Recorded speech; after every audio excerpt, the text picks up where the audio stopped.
Bien, pues buenas tardes. Buenas tardes. Les saluda Alonso Rodríguez, editor del espacio de divulgación Teotihuacán en Casa, dándoles la más cordial bienvenida a la sesión que tenemos preparada para ustedes, en la cual el arqueólogo Fernando Guetino Granados nos presenta un panorama de la secuencia ocupacional del Valle de Tula y sus regiones vecinas. Al respecto, el arqueólogo Fernando menciona lo siguiente, y abro cita. Las investigaciones arqueológicas en el Valle de Tula durante varias décadas han dado cuenta de una secuencia ocupacional, principalmente desde el periodo clásico hasta el posclásico, mostrando como sitios sobresalientes para la comprensión del desarrollo poblacional en la región a Chingú, 200-700 después de Cristo, y a Tula, del 900 al 1200 después de Cristo. Sin embargo, también es de gran interés el periodo transicional del Epiclásico, comprendido del 700 al 900 después de Cristo, así como la transformación del mapa regional después de la caída de Tula, del 1200 a 1500 después de Cristo. Para entender el desarrollo y características de los asentamientos estudiados, es importante relacionar la secuencia ocupacional con áreas vecinas, como la Cuenca de México con la ciudad de Teotihuacán como principal referente durante el Clásico y las migraciones desde Occidente y Norte durante el Epiclásico, que darán forma finalmente a la ciudad de Tula durante el Posclásico temprano. Cierro cita. De esta forma es como el arqueólogo Fernando Guetino estará construyendo su narrativa, con la cual tendremos la posibilidad de comprender cómo es que se da el desarrollo cultural en esta región del Valle de Tula. Fernando Bettino Granados es egresado de la Escuela Nacional de Antropología e Historia, titulado en la licenciatura en Arqueología con la tesis El edificio K de Tula Hidalgo. Actualmente es candidato a la maestría en estudios mesoamericanos de la UNAM, cuya tesis lleva como título Complejos arquitectónicos en el área de Tula Hidalgo. Participó de manera significativa en el proyecto Tula y su área directa de interacción, dirigido por la doctora Alba Guadalupe Mastache y el doctor Robert Covin de 1984 al año 2000.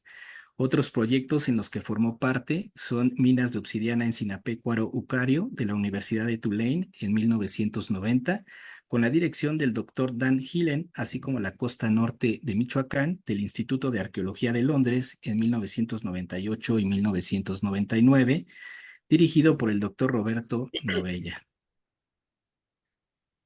Voy a dar acceso a algunas personas que están ingresando aquí y conforme ingresen, nada más les pido estar pendientes de sus micrófonos para no generar algún ruido extraño por ahí. Continuando con la semblanza del arqueólogo Fernando, él también colaboró en proyectos de la Dirección de Salvamentos Arqueológicos del INA, como Ecatepec en 1985, dirigido por el maestro Luis Alberto López Guario, y Carretera Arco Norte en 1996, con la dirección de la arqueóloga María Antonieta Moguel Ros. Como docente, ha impartido clases a nivel licenciatura en Arqueología y Etnología de la ENA de 1992 al 2012, Ciencias de la Cultura y Arte de la Universidad del Claustro de 1997 a 2010, así como en la licenciatura en Restauración y la maestría en Arquitectura de la Escuela Nacional de Conservación, Restauración y Museografía de 1999 a 2010. Ha presentado ponencias y conferencias en distintas instituciones nacionales y extranjeras desde 1987 a la fecha.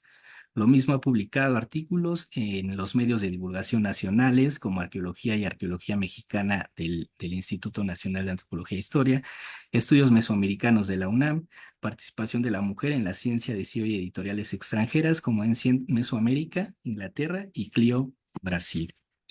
Desde el año 2003 es investigador de la Dirección de Salvamento Arqueológico del INA, teniendo a su cargo los proyectos Carretera de Libramiento Norte de la Ciudad de México, Gasoducto Tuxpan a Totonilco, Carretera Oaxaca-Tehuantepec y Refinería Bicentenario, a partir de los cuales ha enfatizado los estudios sobre las poblaciones indígenas en el Valle de Tula desde el periodo clásico a la época de contacto, además de estudiar comparativamente los asentamientos del Clásico tardío en la Sierra Norte de Oaxaca. Pues bienvenido, arqueólogo Fernando, es un gusto tenerlo aquí en Teotihuacán en casa. Agradecerle su disposición y su tiempo para compartir con la comunidad que integra este espacio de divulgación. Y pues bueno, le cedemos los micrófonos para dar inicio con la presentación que nos ha preparado esta tarde y noche. Pues buenas noches, y agradezco a Alonso y un saludo a toda la comunidad de Teotihuacán en casa. Eh, a partir de la invitación, enfoqué la plática que les voy a dar en esta relación o en este desarrollo cultural en el Valle de Tula y su nexo con las regiones vecinas, como es la Cuenca de México y la parte norte del Valle de Tula, que ya en contacto con todas las regiones de Occidente o del Bajío. Muchas de las imágenes son del proyecto que dirigieron en su momento Mastache y Cobian, y algunas imágenes son ya de las investigaciones que me ha tocado dirigir ya a partir de salvamento arqueológico. Para empezar, el Valle de Tula, este mapa es de publicaciones de los años 70, eh, de un recorrido que hicieron Guadalupe Mastache junto con Ana María Crespo y Clara Luz Díaz, a la par de recorridos que hizo Robert Cobian por parte de la Universidad de, de un proyecto que dirigió Richard Deal. El, el valle está conformado por el cauce de los dos ríos laterales, el río Salado al oriente, el río Tula al poniente, y en sus estribaciones se localizaron en su momento pues una infinidad de sitios de las distintas épocas. Cabe decir o resaltar que actualmente la realidad arqueológica ha cambiado y muchos de esos sitios corren el riesgo de desaparecer por las distintas obras de infraestructura en los años 70, la presa Endo, que se ve en este mapa, el ferrocarril México-Querétaro, y en los años posteriores, pues la carretera Arco Norte y la frustrada refinería, entre las obras más significativas. La cronología de Tula comparado con el Valle de Teotihuacán, en la Cuenca de México, eh, muestra pues una contemporaneidad con, con el Valle de Teotihuacán sobre todo, que es el interés de conocer, solo que en años recientes hay una publicación del doctor Dan Gillan donde tiene una corrección de las fechas y hay pues un cambio mínimo de nombres. La fase Prado, ahora le llama Corral Temprano, el Corral se sigue llamando así, Corral Terminal, que es el preámbulo de Toland. El Corral Terminal es representado sobre todo por la cerámica mazapa. Entonces, si lo vemos de esta manera, Chingú eh, es contemporáneo al Teotihuacán III y se nota en la arquitectura porque el edificio principal o el conjunto arquitectónico principal, permíteme un momento.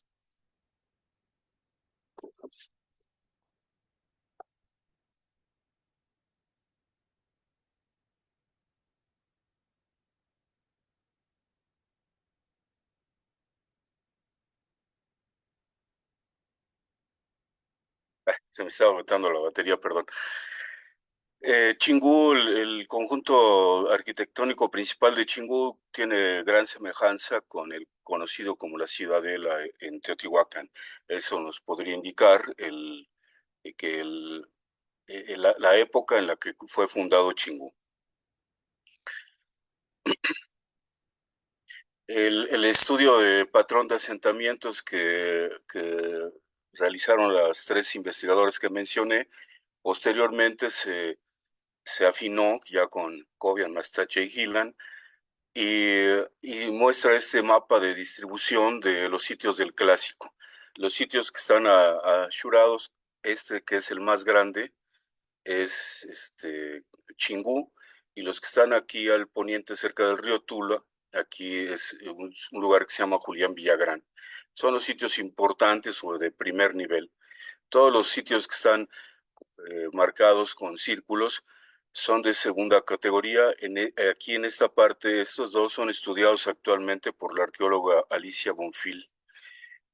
Una de las hipótesis más recurrentes a partir de este trabajo es que estos sitios del sur eventualmente podrían estar relacionados con la explotación de la cal. Eh, y esta hipótesis, pues muchos investigadores la han relacionado con esta exportación de este recurso para la construcción de la ciudad de Teotihuacán.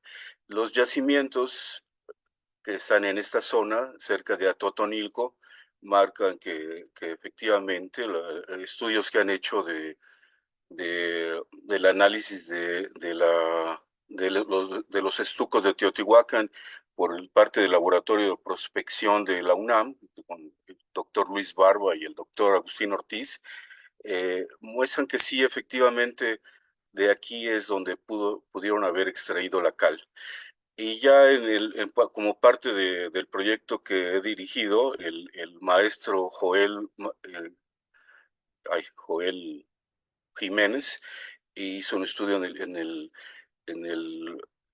que marca lo mismo, los estucos de Chingú, la cal utilizada es proveniente de esta región de Atotonilco. En una proyección basado en un mapa que publican Thomas Charlton y Deborah Nichols, eh, se muestra esta relación entre el valle de Teotihuacán y el valle de Tula, donde solamente en la parte sur es donde se localiza Chingú. Aquí está Chingú. Entonces, el- la distribución de la cal hacia esos lugares, a partir del valle de Tula, pues sí hay varios sitios del clásico que en su momento en el proyecto del Basin of México de Sanders están marcados. Entonces posiblemente algunos de esos sitios tuvieran relación en esta distribución de la cal. En la parte norte, aquí se ve Tula, esta región que es parte del Mezquital, los trabajos que han hecho eh, Fernando López, el doctor Fernando López y la doctora Patricia Fournier, pues muestran una contemporaneidad. Ellos le llaman frontera Shajay Teotihuacana, porque aquí después de Huichapan, ya no aparece en el mapa, está la región de Querétaro de San Juan del Río, donde muchas de las cerámicas que se reconocen ahí se han observado en el Valle de Tula, o en Tula Chico sobre todo, en la fase corral temprano o prado, como se le nombraba antes. En una proyección mayor en Mesoamérica, el centro de Mesoamérica, serían los sitios contemporáneos a Chingú y por lo tanto a Teotihuacán, ¿no? La región de que mencioné de Querétaro estaría por aquí, en colindancia con Hidalgo. El,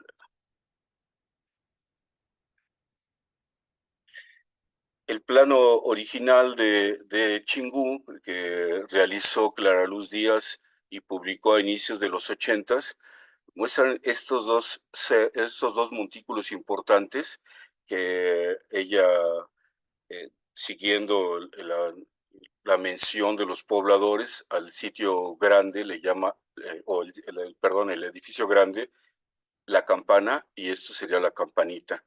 La campana es tiene un gran montículo de unos 6 metros de altura, rodeado por una muralla y por edificios palaciegos como este. Ya en el trabajo que realizamos hace algunos años ya, como resultado del salvamento en la refinería, cabría destacar que los terrenos que se dieron para la construcción de la refinería incluía en un 95% el sitio de Chingú. Cuando hicimos la prospección, pues mostramos que esos conjuntos donde se incrementan las edificaciones marcan 4 rumbos muy claros y a partir de entonces le llamamos los barrios norte, oeste, sur, y digo este, sur y oeste. En la parte este, que señalo aquí, actualmente hay un cementerio que es de la población de Dendón, entonces por lo tanto muchos de estos edificios fueron destruidos o están debajo del cementerio. Pero tratamos de excavar los centros de barrio de los cuatro barrios. En el caso del este, pues no pudimos localizar el centro, pero sí se hicieron algunas excavaciones en templos menores y en unidades habitacionales. El, entonces, el plano urbano de Chingú, pues sí sigue esta lógica de la cosmogonía mesoamericana con los cuatro rumbos y el gran templo en el centro. El Cerro de la Campana, actualmente así es como se observa, y en algunos de sus costados se ven hoyos de saqueo como este, pero muestran la, la, la manufactura de la fábrica de los edificios. En este caso, los estucos son muy sólidos, es igual que en Teotihuacán, aunque en las unidades habitacionales no son tan finos. Sin embargo, al tomar esas muestras, como mencioné antes, el arqueólogo Joel Jiménez encontró las distintas muestras lacales procedente de esta región de Atotonilco. Este es un ejemplo de un centro de barrio. Este es el caso del centro de barrio del sur. El del oeste es muy similar. Y en las excavaciones encontramos que hay cuatro etapas constructivas. Esta es la penúltima.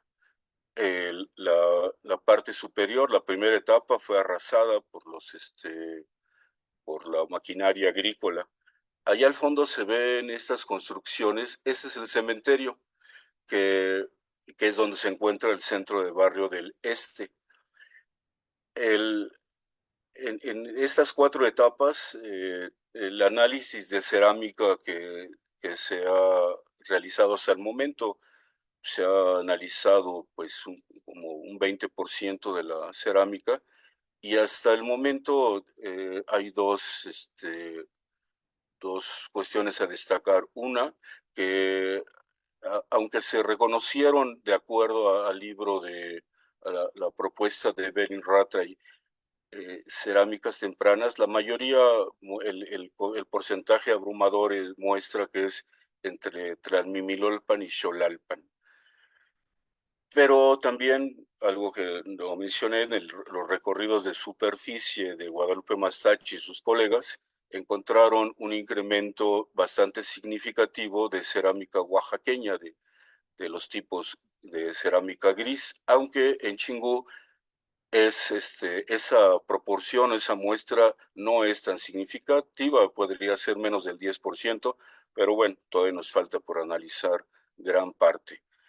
Entonces sí hay una evidencia de que hay una población procedente de Teotihuacán, pero también de otros lugares como Monte Albán o por lo menos los valles centrales de Oaxaca.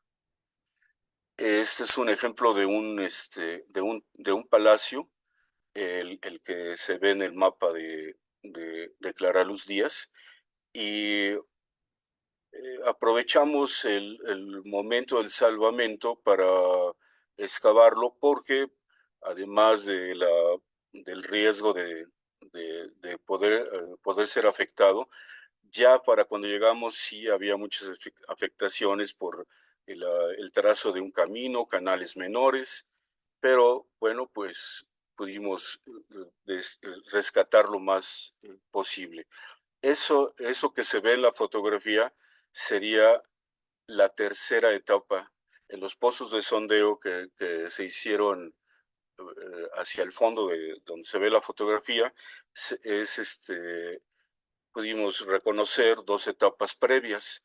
En la cuarta etapa, que es la que cubriría todo esto, es la que desapareció con la maquinaria agrícola. De cualquier manera, a partir de aquí, de, es- de esta parte antes de que se excavara, aquí hay una escalinata y en la parte baja es un patio o una pequeña plaza. Y aunque la sombra no lo deja ver, pero aquí se encuentra el único vestigio que tenemos de esta moldura de tablero talud. En la parte más alejada y en la más antigua, o sea, el origen de lo que marcaría la primera etapa constructiva, se encontraron varios entierros, dos de ellos son significativos porque estaban juntos y uno tenía como ofrenda vasijas teotihuacanas del tipo de, ¿cómo se le llama? Patrón diferenciado y el otro individuo tenía cerámica local. Entonces hay pues una contemporaneidad evidente de lo que ya Clara Luz había comentado en algún momento. De las unidades habitacionales, esta que está al poniente del sitio es de la más significativa, pero cabe destacar una cosa, esto es contemporáneo a la última etapa del palacio, pero esta es la única etapa, o sea, quiere decir que creció en esta última etapa en la ciudad y aquí solamente se reconoció una etapa constructiva, pero sigue el patrón teotihuacano, un patio central, su momoshli o el altar y los accesos a los cuatro costados. El, Aquí el sondeo que se hizo para ver si había una ofrenda, hay una pequeña manita hecha de concha con con una seña, el dedo pulgar y el índice sobresalen y es muy similar a piezas de distintos materiales que se han encontrado en el área maya. Las unidades habitacionales comunes al centro del asentamiento, esta es una que está en proceso de excavación y sigue también un patrón. Aquí es una esquina liberada de un patio. Este conjunto habitacional pues tenía por lo menos dos patios y los entierros, bueno, en este caso se encontró solamente un entierro, pero los últimos 2 años ha sido la tarea primordial donde ha participado la maestra Verónica Rodríguez para definir el patrón de enterramientos, y la doctora Itzelanda que hizo el trabajo de osteología y la maestra Gabriela Mejía que hizo un trabajo con isótopos. Son 100 es una colección de 100 individuos depositados en 80 entierros. Y, y más adelante diré algo de los resultados. De la cerámica más significativa, esas son fotografías del análisis que hizo Jessica Rodríguez, colaboradora del proyecto. Los, siti- los tipos más significativos, el grupo mate, el grupo buñido, el plato, el cajete que se ve en la parte inferior es el llamado florentino rojo sobre café, que es local y se puede comparar con el grupo pintado Teotihuacán. Todos estos son parte de ofrendas en los distintos enterramientos. El que pudiéramos explorar tantos entierros, todos los arqueólogos saben que bueno, hasta hay una como consigna de que el último día es cuando se encuentran los entierros, precisamente porque ya se excavó hasta el fondo, pero y como la maquinaria nos hizo el favor de quitar las primeras etapas, pues localizamos los entierros más pronto, ¿no? Esto es del libro de Robert Cobian, de la cerámica local, el, el- el- sobre todo el tipo más significativo es el florentino rojo sobre café. Estos son los tipos pues más significativos de Chingú, hablando de la cerámica local, el Bruno rojo y el Florentino rojo sobre café.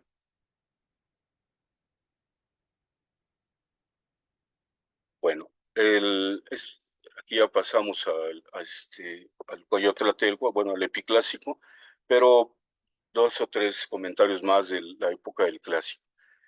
En la excavación de Chingú, el primer cometido era verificar si el plano de Claraluz era correcto, era vigente, y pues es muy exacto. Hicimos un trabajo con Google Earth y con bueno, todavía no teníamos posibilidad de hacer trabajar otras técnicas, pero sí corresponden con el plano de la doctora.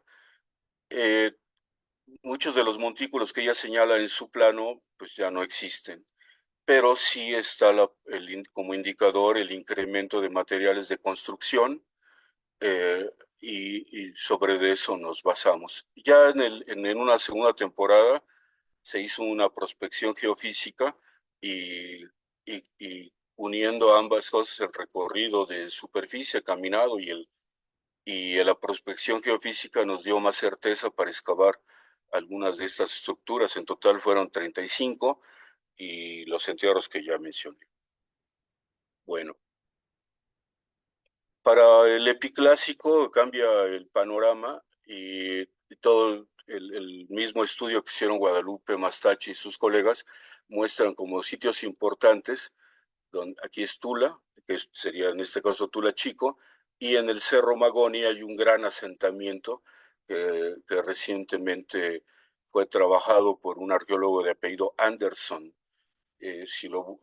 No hay una publicación formal, pero si lo buscan en internet, pues hay algunas cosas de él. Anderson se apellida y es Magoni el sitio.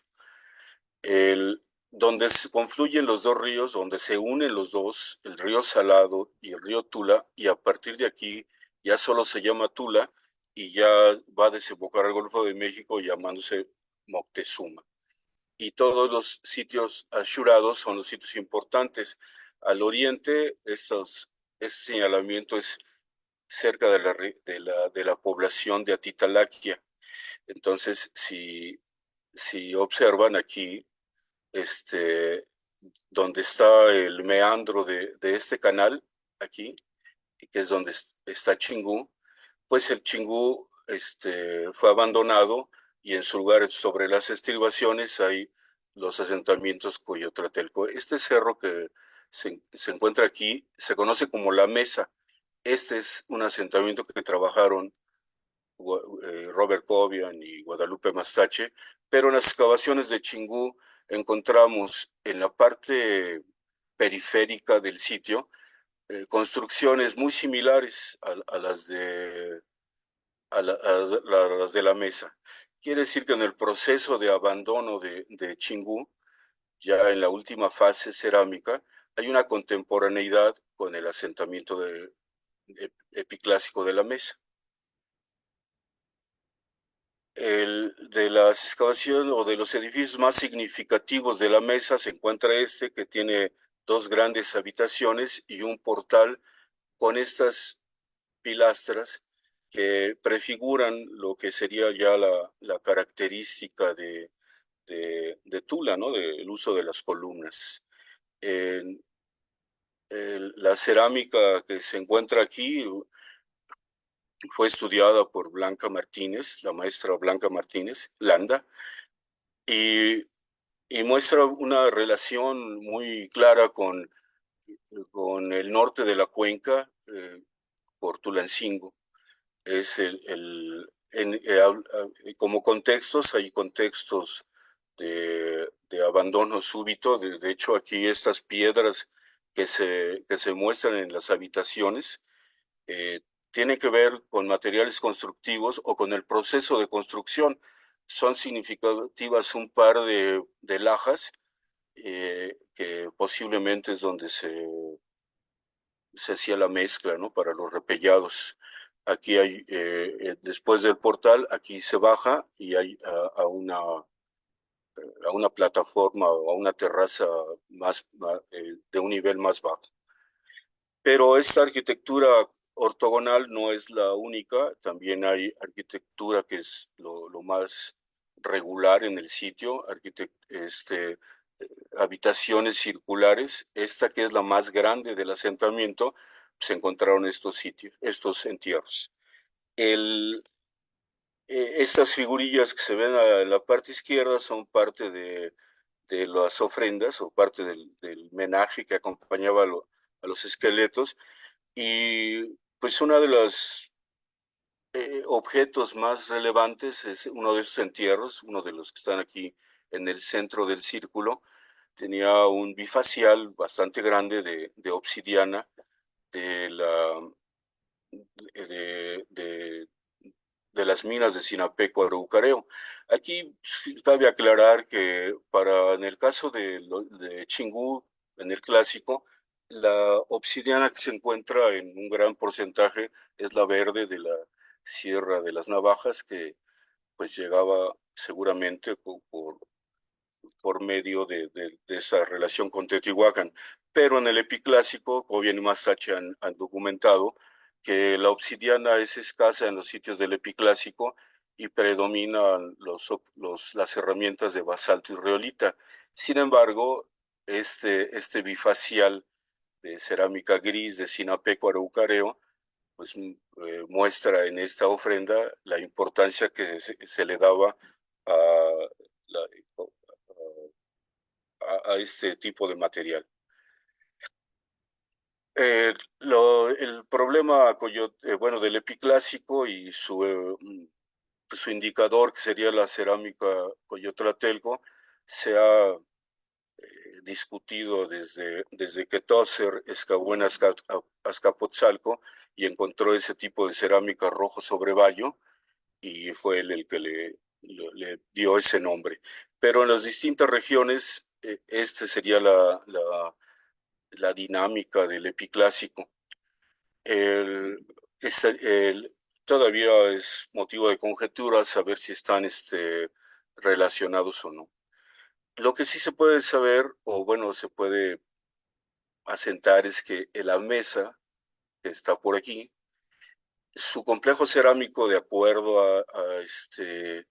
a la maestra que mencioné, Blanca Martínez Landa, tiene gran semejanza con las cerámicas de Huapalcalco. Eh, entonces, aquí hay un corredor bastante significativo. Hay alguna publicación del doctor Hillan que escribió junto con el doctor Cobian, donde proponen, de- como una hipótesis, que hay distintas oleadas de migrantes que llegan del norte, del occidente, y una temprana sería aquí en la mesa, o esa cerámica, y una más tardía llegaría por el sur. Bueno, habría que considerarla, más no es la verdad suprema, ¿no?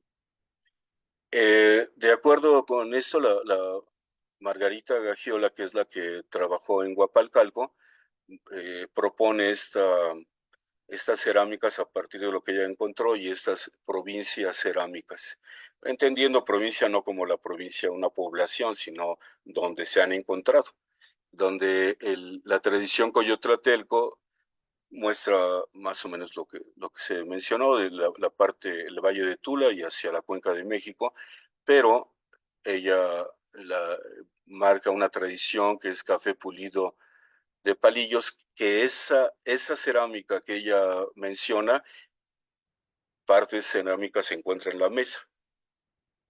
Eh, Aquí pues se puede recordar el mapa que hizo Wigberto Jiménez Moreno de las migraciones ya a partir de sus estudios etnohistóricos, estas migraciones que vienen desde el norte, y lo que para él es la parte, bueno, la composición poblacional importante de Tula, que sería los toltecas chichimecas que llegan del norte y los nonoalcas que llegan del oriente, a partir del Golfo. En la parte norte, la del Valle del Mezquital, eh, se encuentran estos sitios que han trabajado Fernando López y Patricia Fournier, y con gran semejanza, sobre todo hacia acá, hacia el poniente, por la región de San Juan del Río. Es importante, pues, notar, si es que no lo han notado, que está más cerca de las minas de obsidiana de Ucareo Sinapecuaro. Posiblemente ese fue el camino para llegar a Tula, Tula Chico, y los sitios del epiclásico del Valle de Tula. Esta es la mesa donde se encontró ese bifacial. El, una propuesta sobre este sentido es, pues, que se pueden, bueno, los que han trabajado más las cerámicas del epiclásico y Oteotelco sobre todo, podrían estar de acuerdo o no, pero se pueden reconocer estos complejos cerámicos. El complejo que aquí le llaman San Juan, que es el de esta región que por el lado de Querétaro es San Juan del Río y por el lado de Hidalgo es Chapantongo. Y posiblemente esta es una de las grandes provincias cerámicas. El complejo Coyotlatelco del sur es más o menos siguiendo la hipótesis de Dan Gillan, ¿no? Y Cobian. Los sitios del epiclásico ya en una dimensión mayor en el centro de Mesoamérica, para entender aquí esta parte de Tolan, Magoni y la Mesa como lo más significativo. Aquí, cuando es Tolan, es Tula Chico, y su relación con nosotros, su contemporaneidad, ¿no? La sincronía, sí, la sincronía con otros sitios de la Cuenca de México. De las cerámicas que vienen de esta región de San Juan del Río, la Shahai, que predomina en el norte del Valle de Tula, este es uno de los tipos más representativos, estos esgrafiados que se encuentran en Tula, pero solamente en Tula Chico. El, es posterior, o de acuerdo a el cuadro cronológico, sería eh, contemporáneo a Coyotlatelco y un poco posterior. La cerámica Ana María rojo sobre café, la Claraluz negro y la olla Cañones. Se encuentran todos estos en Tula Chico. En la construcción de la carretera de Arco Norte hay un templo que excavamos, y en las etapas constructivas tempranas se encuentran precisamente estos tipos cerámicos, pero posteriormente en el apogeo de Tula ya no. Hay variantes y que ya nombrados de otra manera. La Guadalupe rojo sobre café, con esgrafiados, el Ana María, son comunes, y habría que destacar la presencia de estos dos tipos, mazapa y joroba. El tipo mazapa, en las excavaciones de Cobian y después corroboradas por otras excavaciones, incluyendo las que hicimos nosotros, él le llama como un tipo transicional, está marcando un asentamiento transicional. Se puede encontrar en contextos del epiclásico, o sea, eh, eh, revueltos o en estratos junto con Coyotlatelco, pero también en estratos posteriores, que es ya de la fase Tolán. El joroba, que es uno de los tipos que sobrevivieron, aunque ya después se llaman de otra manera, es el proa crema, rojo sobre crema, son los tipos más significativos de este momento del corral terminal. Algunas imágenes del Coyotlatelco que bien son de la tesis de Blanca Martínez. El, el Coyotlatelco rojo sobre café. El, aquí podemos recordar por lo que he comentado hasta el momento, que sí una cerámica bícroma de Teotihuacán, que es la que le llaman pintado, pero también una bícroma local, que es la Florentino, y posteriormente es rojo sobre café del Pollo Tlatelco y el rojo sobre café, que es Mazapa, en esa secuencia cronológica. Más imágenes del rojo sobre Bayo, muy similares a las que reporta Enrique Nalda en la región de San Juan del Río.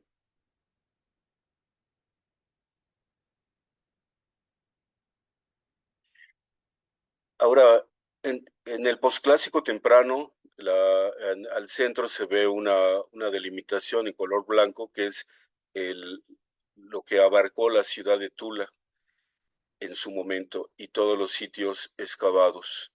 Esos sitios, muchos han desaparecido, como lo he dicho también por eh, um, pues en los años 70 sobre todo, además de la presa Endo, que aquí no se ve, pero está por aquí, y un montón de canales de distintas dimensiones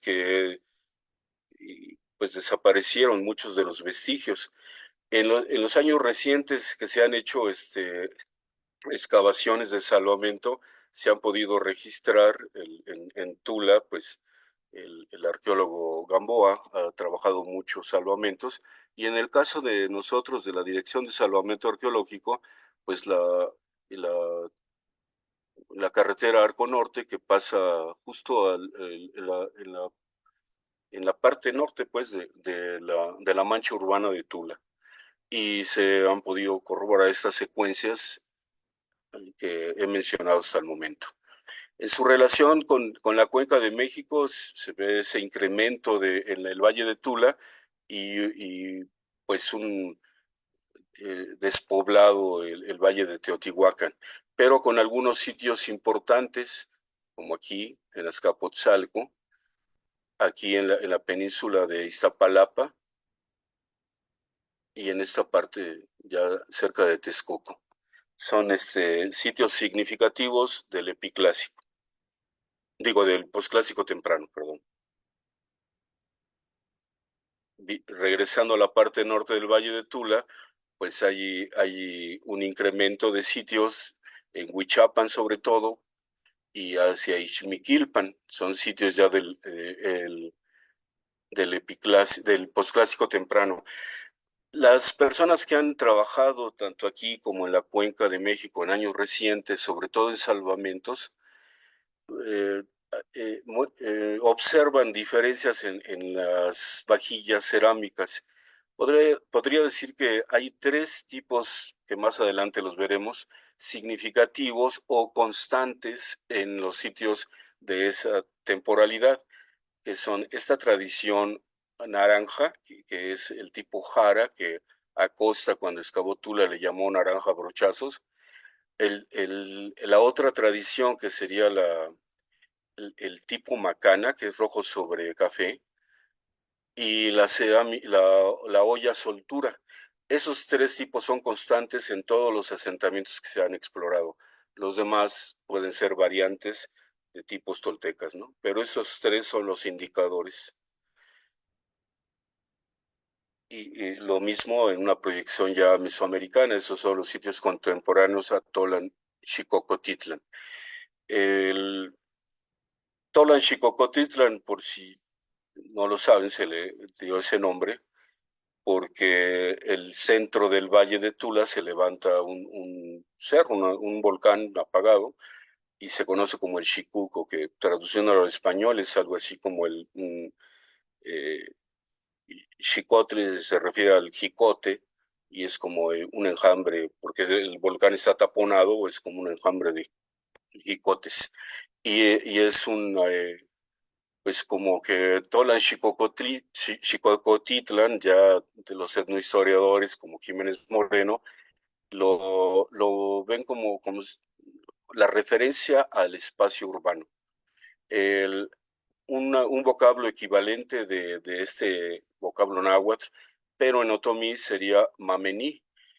muchos pobladores, no sé si todavía actualmente en la región del Valle del Mezquital le siguen llamando así a la gran ciudad, Mamení. Actualmente hay en el alrededor de Tula hay tianguis pues muy grandes que un día en cada población, el más grande, por si algún día andan por ahí, un miércoles, pues váyanse a Ixmiquilpan, y entre Ixmiquilpan y Atitalaquia son los mercados más grandes. Y la gente que vende ahí, muchos de ellos siguen siendo hablantes de otomí y así le llaman. Si uno le dice vengo de Tula, dicen mamení, ¿no? Este plano lo hizo Juan Yadeun en el 75 y muestra la distribución de montículos de Tula, la gran ciudad de Tula, en el posclásico temprano. Eh, Algunos de esos ya a partir de entonces se han excavado eh, pues muchos lugares, el mismo, bueno, pues el proyecto de Cobian, el de en los años 70, el de Richard Dill, en los 80 eh, Abascal, hay unas excavaciones en este cerro que se llama La Malinche, que es donde trabajó la doctora Blanca Paredes. Es muy valioso ver su tesis, que está publicada por el INA, sobre conjuntos habitacionales. De aquí se ha desprendido muchas hipótesis que la doctora maneja. El trabajo más reciente, que es el que hicimos del Arco Norte, pasa por aquí, al norte de, este es Tula Chico, este es Tula Grande. Entonces pasa por aquí bueno, corroboramos esta secuencia que he mencionado. En un trabajo de Dan Gillan de ya de los años 80, hace un comparativo con la mancha urbana de Teotihuacán, Tula y Tenochtitlan para entender un poco el desarrollo.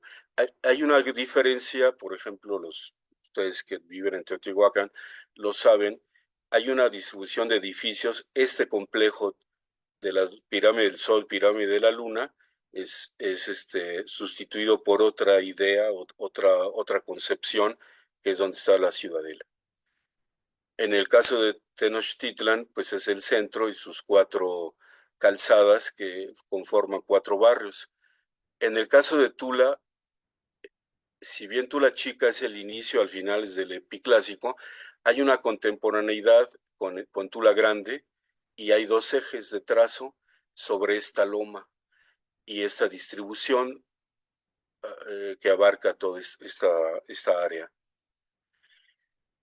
El, Viendo este comparativo, Tula Grande con su gran plaza y sus edificios alrededor, tiene como versión más antigua Tula Chico, que también tiene esta plaza y complejos o montículos, templos grandes alrededor, y hay una gran similitud. Vean cómo aquí la gran plaza de Tula Grande se cierra al poniente con el juego de pelota 2 y al norte está el juego de pelota 1. En Tula Chico hay algo similar, ¿no?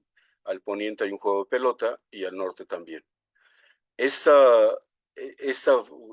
forma de construir empieza en la mesa, donde están los edificios principales, tiene un arreglo bastante similar. Pues una reconstrucción que hizo el arquitecto Jesús Acevedo a partir de los datos tanto de Acosta como ya posteriormente de Cobian y Mastache, muestran esta distribución. O sea, al norte es el gran palacio que Acosta le llamó Palacio Quemado, porque en la sala 3, esta es la 1, la del medio es la 2, y la del poniente es la 3. Aquí en algunos cuartos que están al norte encontraron evidencias de quemazón, y él siguiendo, él interpretó que era la invasión de los chichimecas, por eso se llama Palacio Quemado. Él también Acosta descubrió el edificio B, o el de Tlahuizcalpantecutli, y el edificio C, que es el edificio principal. Posteriormente, en el proyecto de Matos de los años 70, se descubrió el juego de pelota 1. Acosta también descubrió que es lo primero que descubrió en sus 20 años de trabajo ahí. Y en los 90, en un proyecto dirigido por Robert Cobian, se excavó esto que es el edificio K, que los datos que se tenían hasta ese momento, esta es la forma arquitectónica con la serie de columnas en la fachada principal, en una sala interior. Esto es, por quien quiera consultarlo, es el motivo de mi tesis de licenciatura, pero en años posteriores, también con Cobian, se pudo excavar más y la forma que tiene en en la cima es diferente a lo que se ve aquí. De hecho, hay una escalinata a los costados y se forma otra sala por aquí. Estos edificios también con huellas de columnas se excavaron en el proyecto de Abascal en los años 80. Y aquí en esta parte donde la plataforma da vuelta de la pirámide B a la C, aquí en esta parte, este edificio fue motivo de tesis de Fernando Báez. Es una tesis excelente para quien la quiera consultar. Entonces, estos son los edificios principales del Tula Grande. Este que es el Zompantli, y también ha sido motivo de especulaciones porque posiblemente no sea contemporáneo a los otros, sino que se haya construido después. ¿Por qué se le llama Zompantli? ¿Por qué se considera que es así? Este fue en el proyecto de Eduardo Matos. En sus pozos de sondeo y la delimitación de la estructura, se encontraron fragmentos de madera carbonizados y asociados con cerámica azteca. Aunque opiniones de otras personas posteriormente consideran que sí, posiblemente fuera tolteca. Para abundar en ese tema, después de la caída y el abandono de Tula, en los distintos edificios hay evidencias de, de, de, de la presencia del posclásico temprano, ya de las poblaciones nahuas. Eh, en la esquina aquí en esta esquina de- del, del edificio K, se encontró un entierro o un entierro secundario con huesos de distintos individuos asociado a Azteca. El altar central también lo tiene. En esta parte del Palacio Quemado, donde se ve este cuadrángulo, aquí había un altar o más bien un templo bastante grande que Acosta lo desmontó para mostrar toda la sala, también con evidencia de cerámica azteca. Aquí en el juego de pelota, más o menos a la mitad, todavía quien visite ahí se va a encontrar un temazcal que también es azteca. Y aquí en la parte, en este recodo del edificio C, también hay elementos aztecas. ¿Qué quiere decir? Que los edificios importantes sí fueron intervenidos o reutilizados de manera ritual en el periodo del posclásico tardío. Ahorita olvidé el nombre de la persona que hizo estas ilustraciones, pero es para darse una idea de cómo se habrán visto los edificios principales. Este es el pasillo para entrar al Palacio Quemado, y aquí se alcanza a ver la techumbre del edificio B y aquí un tanto aislado el edificio C, cómo se vería desde los pasillos del Palacio Quemado. Las unidades habitacionales que se han excavado en Tulas, me remito al libro de la doctora Blanca Paredes, aunque también yo lo menciono en mi tesis de licenciatura, pero de todas las unidades habitacionales, La que se excavó de manera completa fue esta en un paraje que se le llama El Canal, y es resultado de un trabajo del doctor Dan Gillan. Se puede ver aquí cómo hay dos conjuntos habitacionales con un patio central, repitiendo la misma lógica de la gran ciudad. Es el patio central y la habitación importante que está al poniente es esta gran habitación y alrededor otras habitaciones menores. Aquí hay un templo del conjunto habitacional, pero estos montículos están marcando templos más grandes, serían templos de barrio.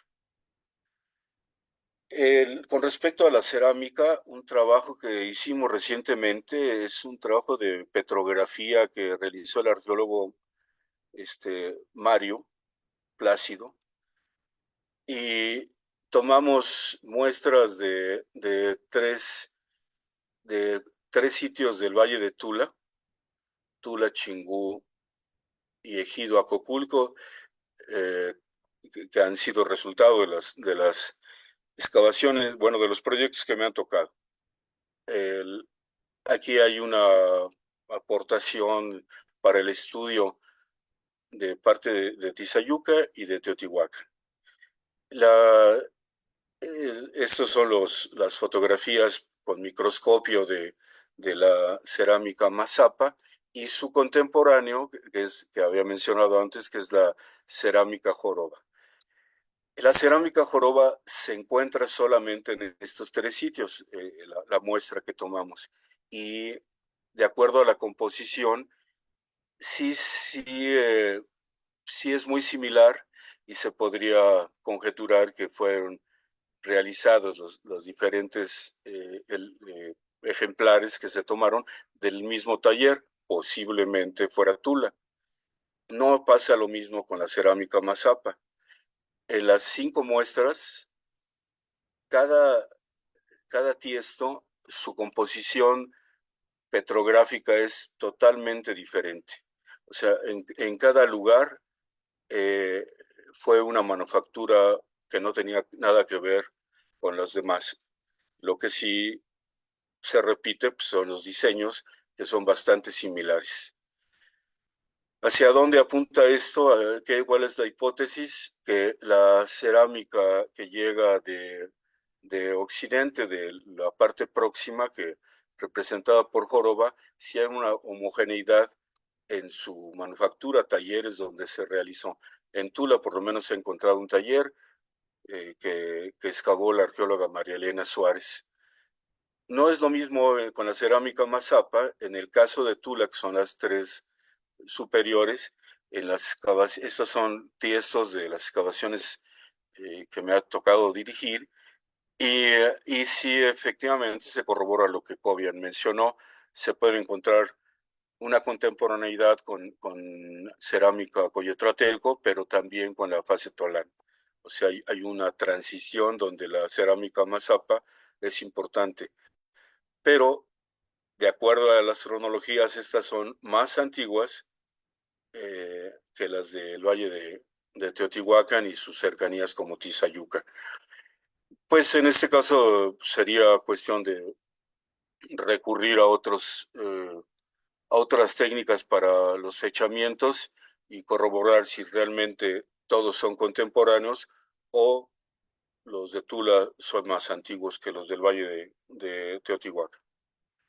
Ese es el complejo cerámico de Teotihuacán, lo que había mencionado, la olla grande, soltura, el tipo macana y el tipo jara.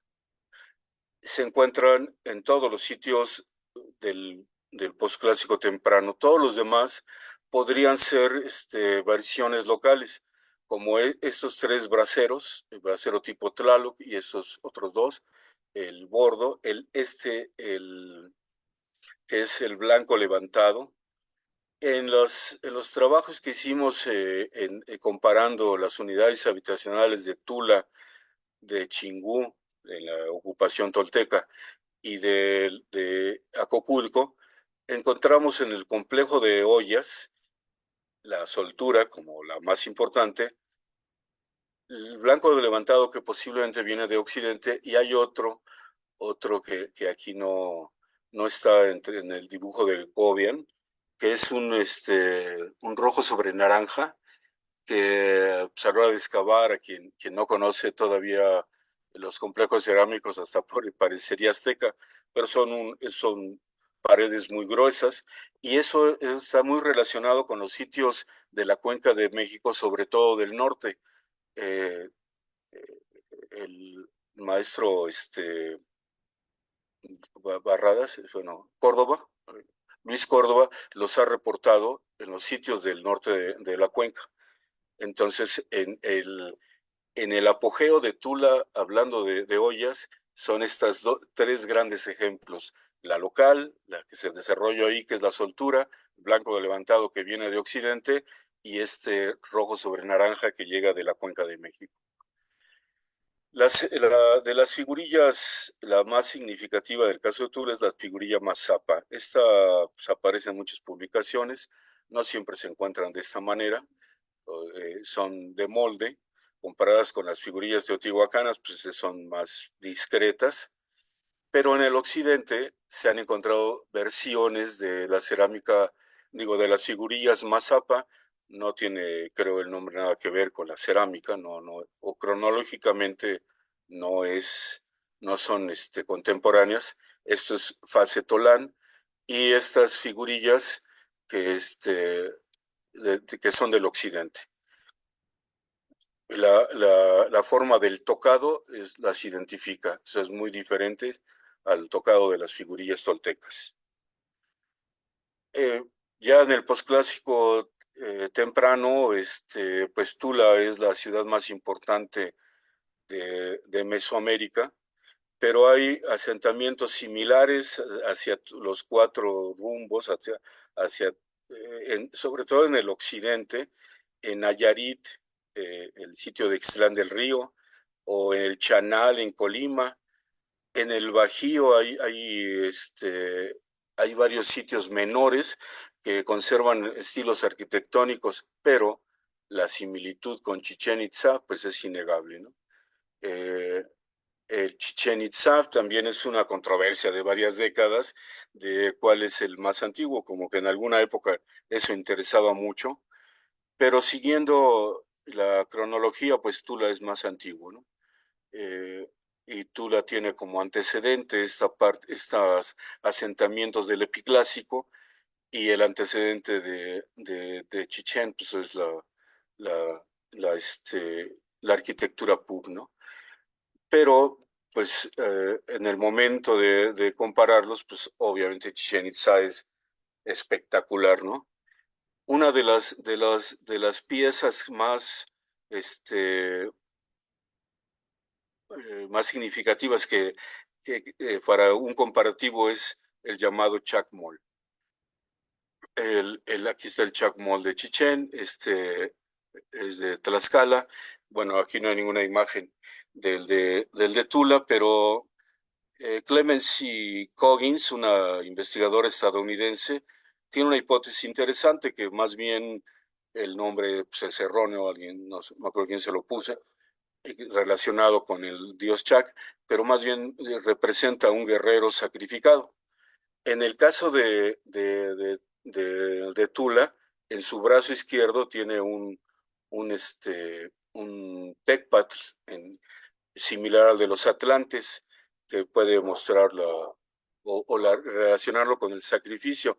En Michoacán, entre tantos sitios donde se han encontrado chacmols o este tipo de esculturas, en Michoacán se han reportado algunos que tienen como la posición es la misma, pero su distintivo ya no es un disco en el abdomen, sino es que tienen un pene erecto, ¿no?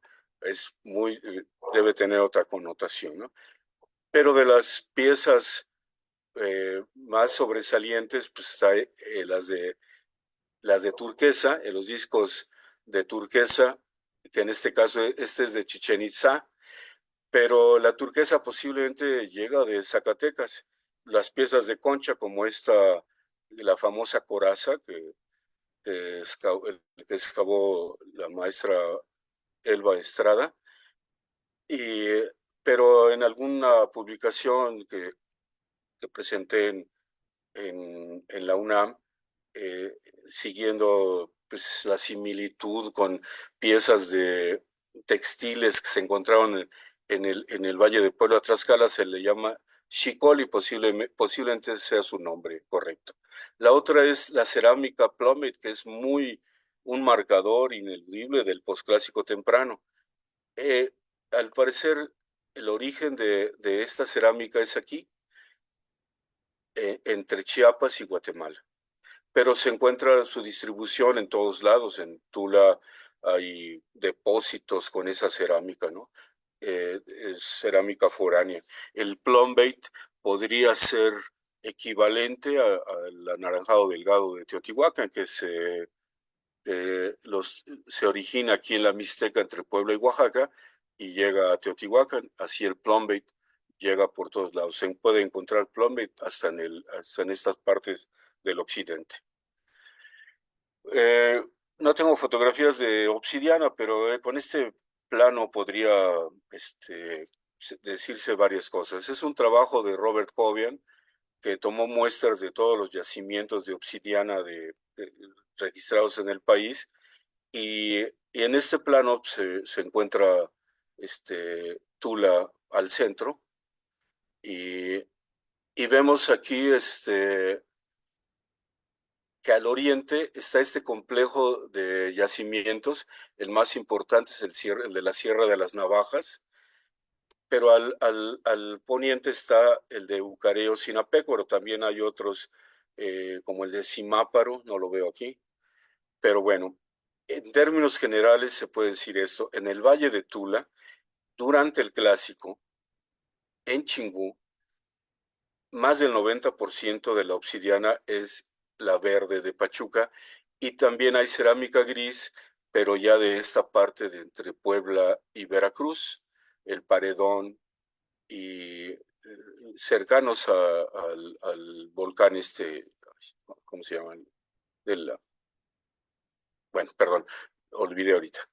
El, y también, bueno, en Teotihuacán, pues esta cercanía con Otumba, pero en Tula,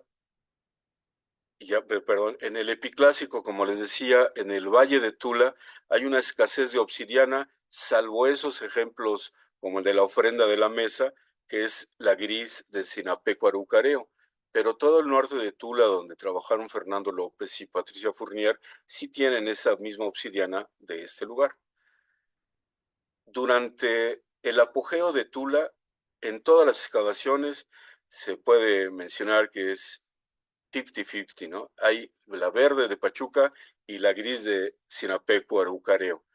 En trabajos más recientes se pueden reconocer cerámicas que son grises de otros lados. En nuestro caso, está en proceso de trabajo. El laboratorio de lítica que dirige la maestra Yvonne Schoenleber en la ENA, y por otro lado, el laboratorio de prospección de la UNAM, tienen muestras para poder definir el origen mediante dos técnicas diferentes. Y esperamos a ver qué nos arroja. Pero ya en el posclásico tardío, los sitios menores que se han encontrado en el Valle de Tula, predomina la cerámica verde de Pachuca. Aunque hay una excepción interesante, más o menos por aquí. Por aquí llega la carretera Arco Norte, viene por aquí y baja por aquí hacia Tlaxcala. Aquí donde dice Calpulalpan, excavamos un sitio del posclásico tardío, donde la obsidiana que se encontró es totalmente verde de Pachuca, pero en los alrededores, las muestras de superficie son de Otumba. Entonces aquí hay prefigura pues una decisión política, ¿no? Aunque está cerca el yacimiento de Otumba, pues consumen la verde de Pachuca, ¿no? Sería el panorama del consumo y distribución de las obsidianas del centro de México. Hablando de otros materiales, el de la turquesa, que posiblemente llega de la parte norte de Zacatecas. Este disco solar que se encontró como parte de la ofrenda 1 del Palacio Quemado, la excavación que dirigió la maestra Elba Estrada. Esta reconstrucción la hicieron las restauradoras Patricia Mijan y Valerie Magar de la Escuela de Restauración. Basado en el registro y en un dibujo minucioso, se pudo reconstruir. Ya ellas en su análisis vieron que el mosaico estaba montado en una madera difícil de reconocer, pero en su análisis lo que sí pudieron reconocer es que es una madera del sureste, de las selvas del sureste, posiblemente entre Campeche y Chiapas.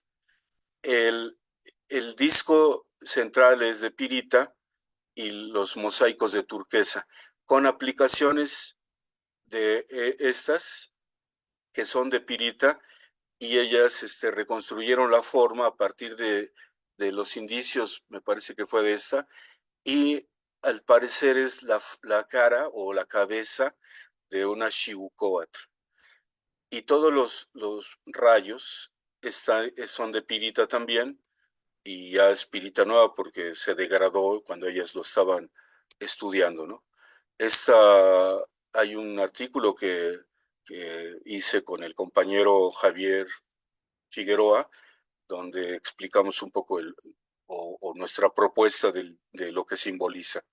En excavaciones en Tula encontramos esta mascarita en un entierro, en una unidad habitacional, que es de alabastro, y esta es el mosaico de, este, de turquesas que cubrían su cara, y esta nariguera de concha nácar. La reconstrucción total, bueno, en su momento pues, ya lo tendrá en su acervo Robert Cobian, pero es lo que me gustaría enfatizar aquí es los materiales nos muestran el abasto desde regiones muy distantes, eh, tanto la turquesa como la pirita y la madera. Otros materiales son la concha, el chicoli o la coraza, como se le conoce, está manufacturada sobre todo por este mosaico de concha Spondylus, que es del Pacífico, con estos remates de concha nácar y, y en las sombras y aquí colgando las olivas. Las olivas podrían ser del Golfo de México. Este trabajo, hay una réplica que está, me parece que en el Museo de Tula, pero ese trabajo de reconstrucción basado en el registro que se hizo en Tula con la dirección de la maestra Elba, ese trabajo lo hicieron en el Museo del Templo Mayor, en el taller experimental del doctor Adrián Velázquez y las restauradoras que trabajaron con él, sobre todo Lourdes Gallardo. Esta pieza está frente a un templo que se conoce como el Corral en Tula y está en el museo, no recuerdo el nombre de la persona que lo restauró. Está hecho sobre una vasija plumbate y se muestra la cara de un ser barbado surgiendo de las fauces de un coyote. El, el, esta composición pues recuerda o alude a Quetzalcóatl en su manifestación de Xolotl, ¿no? Del coyote y la cara barbada que surge de aquí. En la misma excavación donde se encontró la mascarita de alabastro, otro personaje tenía estos aros en la cabeza, posiblemente formaban parte de un tocado. Siguiendo propuestas del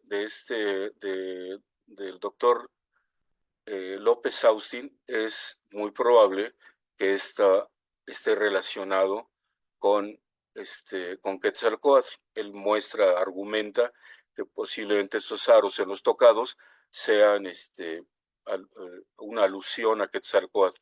Entonces, las tres piezas de concha podrían tener ese vínculo simbólico con Quetzalcóatl. Pues hablando de la arquitectura, los antecedentes de Tula se remontarían desde el clásico, el epiclásico a Zacatecas. Sitios como Altavista y La Quemada tienen estos elementos arquitectónicos. Pero bueno, la misma Quemada, pero la manera como se concibe el espacio arquitectónico en Tula, pues es diferente y más parecido a Chichén, aunque a mí me parece que en Tula es más antiguo.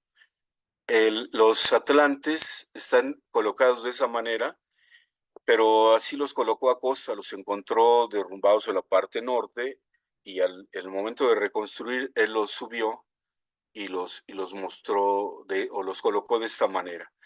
Las esculturas, las cariátides, están mostrando a un guerrero celeste, que tiene entre su parafernalia pues, una pechera y que tiene una mariposa, pero tiene en esa pechera es semejante a la coraza que se encontró en la sala 2 y en la parte de atrás tiene un disco solar pues, semejante. Entonces, eso que en algún momento Acosta dijo, mostró iconográficamente esa posibilidad, pues tuvimos la suerte de encontrarlo en estas excavaciones, ¿no? Las salas del Palacio Quemado, rememorando un poco lo que se conoce de la Quemada y Altavista. Hay varios sitios que se han encontrado entre Jalisco, norte de Michoacán, y Guanajuato, que de una manera más modesta tienen estas pilastras o esta columnata en la parte frontal de sus edificaciones, más parecido a la mesa, ¿no? Que mostré antes. Bueno, aquí es Ixtlán del Río, donde también hay conjuntos habitacionales con estos portales y sus columnatas, pero el edificio más importante es ese edificio redondo, eh, relacionado posiblemente con Ejecatl, Quetzalcóatl, o con una deidad vinculada a esa misma idea. Y en la foto inferior es el Chanal, en Colima. Se alcanza a ver el edificio al fondo, como tiene esta columnata, y el edificio principal es semejante al edificio C de Tula. O sea, esta idea de arquitectura, si bien llegó del occidente hacia el centro, regresó y esos sitios son contemporáneos a Tula. Ya a la caída de Tula en el abandono hay se han registrado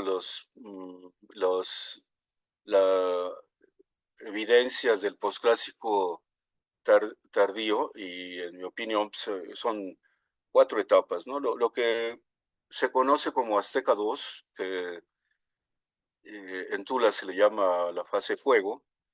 Lo que yo he observado en las distintas excavaciones es una reutilización de los espacios de las habitaciones toltecas. En el edificio K, por ejemplo, hay algunas habitaciones donde es notoria la modificación, pero el incremento de cerámica azteca 2 es evidente. Después la cerámica 3, que en Tula se le llama fase palacio, se encuentra ya una modificación de las estructuras toltecas, tanto templos como unidades habitacionales, y la destrucción y la reutilización de los materiales arquitectónicos para nuevas construcciones. La plaza de Tula, eso es lo que mostré, ¿no? Pero en las unidades habitacionales siempre se encuentra. Y la última fase, que en Tula sería la fase tesoro, que equivale al Azteca 4, que en la Cuenca de México ya es la época del contacto. Se encuentran estructuras aisladas, hay un par de tesis que surgieron de los proyectos que me ha tocado dirigir, y que vale la pena son leerlas. Una es del maestro, ahora maestro Israel Fuentes, y el otro que también ya es maestro, que es Gerardo García. Este, no, sí, García. Ambos estudiaron unidades habitacionales del contacto en las cercanías con el Valle de Tula. Y se encuentran semejanzas con las unidades habitacionales toltecas, pero los materiales son Azteca 4 mezclados con cerámicas vidriadas. O sea, hay una continuidad del pensamiento indígena, ¿no? Para hasta la época del contacto. Eh, este edificio es un templo que se encontró, está en una población que se llama Tashwada, que es como un barrio de Mixquiahuala. Está en el cementerio y bueno, lo reconstruyeron de esa manera, pero obviamente como está en el cementerio, pues le pusieron acá su cruz, ¿no? Y deben tener ceremonias el 3 de mayo, ¿no? Pero alrededor hay un muro que está separando la parte ritual de la parte profana y que es una característica, si ven la fachada, es muy semejante a la de Tenayuca y a la de Tlatelolco, Tenochtitlan, pero aquí es un templo solo, en los dos lugares son templos dobles, ¿no? En los planos ya de recopilados en las relaciones geográficas, eh, se encuentra este es el Cerro del Elefante, este es el río Tula y por aquí está Mixquiahuala. Entonces, ese edificio de Tashwada está mostrando esa permanencia de la población indígena mostrada en esos tres edificios. Pero también está la Iglesia Católica, ¿no? Y están los personajes, los caciques indígenas, pero ya en vínculo con estas iglesias ya del siglo XVI, ¿no?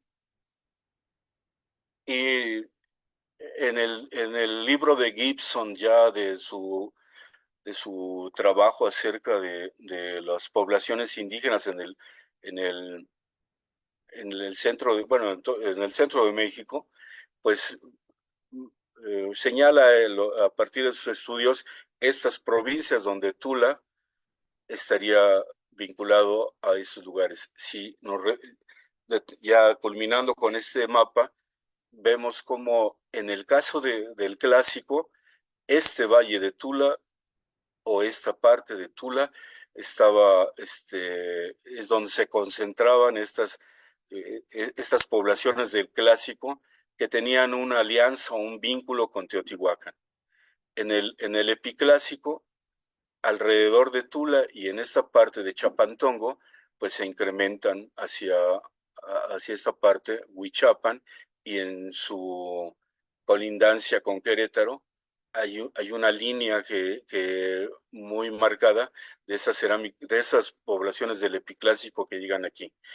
En el posclásico temprano, siendo Tula el centro principal, tenía todos esos sitios sujetos, pero ya a la caída de Tula cobran importancia todos estos, ya en el posclásico tardío, y ya que son los registrados por Gibson, ¿no? Bueno, creo que hasta aquí, sí, bueno, hasta aquí sí, lo dejo por si, o ya lo puedo apagar, o por si Sí, quiero.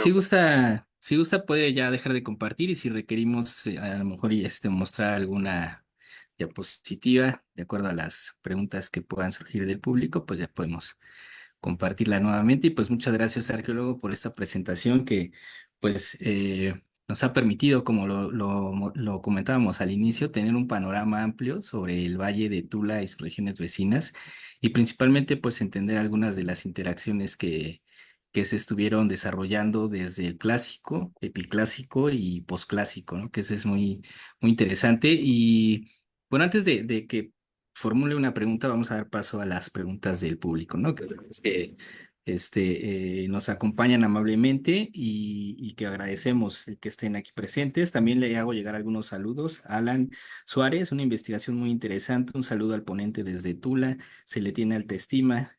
Le mandan saludos a Alan Suárez. Gracias, Alberto, igualmente. Un abrazo. Alberto Medina, saludos cordiales desde Xaxalpa, Ecatepec. También Jesús Quintanar. Desde Acolman también le envían saludos. Muchas gracias por acompañarnos. Angélica Rivero también le hace llegar saludos, arqueólogo. Y bueno, Gracias, Angélica. Saludos. Ujú. una pregunta que nos hacen que tiene que ver con la multietnicidad en Tula. Ramón Ortiz pregunta que ¿en Tula hay evidencia de multietnicidad? Es una pregunta que nos hace el público arqueólogo. Bueno, en Tula como tal, pues más bien la cerámica sería el indicador principal. Las tradiciones cerámicas que llegan del Golfo, las de tipo naranja, y las que llegan de Occidente, del tipo rojo sobre bayo.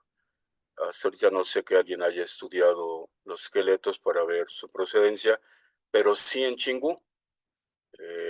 En el clásico, el trabajo de la maestra Gabriela Mejía con la colección que tenemos de Chingú hizo un estudio de isótopos de estroncio y encontró, o los resultados le muestran que hay gente que llega, bueno, gente del propio valle, pero gente que llega de otros lados, sobre todo del valle de Teotihuacán, pero también de lugares lejanos como Oaxaca o de la costa del Golfo, o hasta posiblemente alguien de Occidente.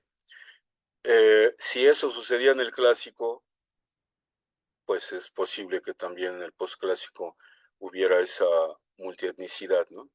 Que por lo pronto la cerámica corrobora las especulaciones de los estudios etnohistóricos de Jiménez Moreno, ¿no? Entonces sí, a lo mejor es una Gracias. característica de los asentamientos urbanos, la multietnicidad, ¿no? De acuerdo, muchas gracias por la pregunta. Y también aquí en el chat de Zoom nos pregunta Octavio Torres. eh, Son tres preguntas y se las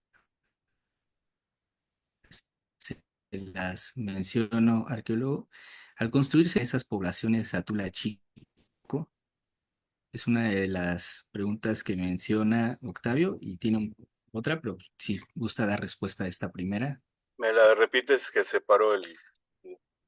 Sí, al construirse Tula Chico, las aldeas coyotlatelcas desaparecen, se integran esas poblaciones a Tula Chico. Las preguntas que nos hace.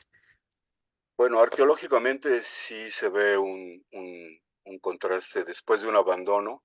Digamos, en el Valle de Tula son tres sitios del epiclásico que, mm, bueno, hay más, pero basándome en esos tres, el- la mesa eh, se tiene ya en la fase Metepec de Chingú, hay una ocupación. Magoni es contemporáneo, pero posiblemente un poco más tardío, y hay un momento en el que tal vez Magoni y Tula Chico fueran contemporáneos. Eso con los resultados del arqueólogo que mencioné, Anderson, cuando él publique podría, bueno, a lo mejor ya publicó, pues yo no lo he leído, pero posiblemente podría resolverse eso, pero en el apogeo de Tula Chico, que es el origen del asentamiento urbano, sí ya hay un despoblamiento de los sitios alrededor del valle. Sí. Muchas gracias, arqueólogo. Y bueno, doy paso también a un par de saludos. Israel Morales Castorena, buenas noches, saludos. Arqueólogo Israel, muchas gracias por acompañarnos. Nadia Vélez también le envía saludos desde Pachuca. Gracias, Eh, Nadia. Ivonne Velasco, saludos al arqueólogo Fernando y muchas felicidades por su investigación. Jiménez Eli también le envían felicitaciones. Rodolfo Rungalván, saludos al arqueólogo Guetino de parte del Papa de Neftalí. Gracias por acompañarnos, le envían saludos. Eh, Saúl Tinajero dice, esta ponencia aclara mucho mis dudas de tepalcates encontrados en Tequisquiac, Estado de México, cercano a Tula y a Pasco. Gracias. Y hace una pregunta. Estos artículos de lujo traídos a Tula desde Guatemala y otros sitios lejanos, ¿era para una élite o también otras personas de clase social más baja podía acceder a estos artículos?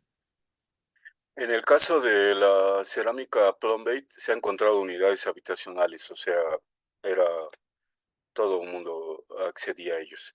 En el caso de los objetos manufacturados en concha, los más vistosos como la coraza, pues son en los templos principales. Y, pero hay como estos aros en unidades habitacionales. Hay un trabajo de la concha de Tula, bueno, dos podría mencionar. Uno de, ay, ¿cómo se llama?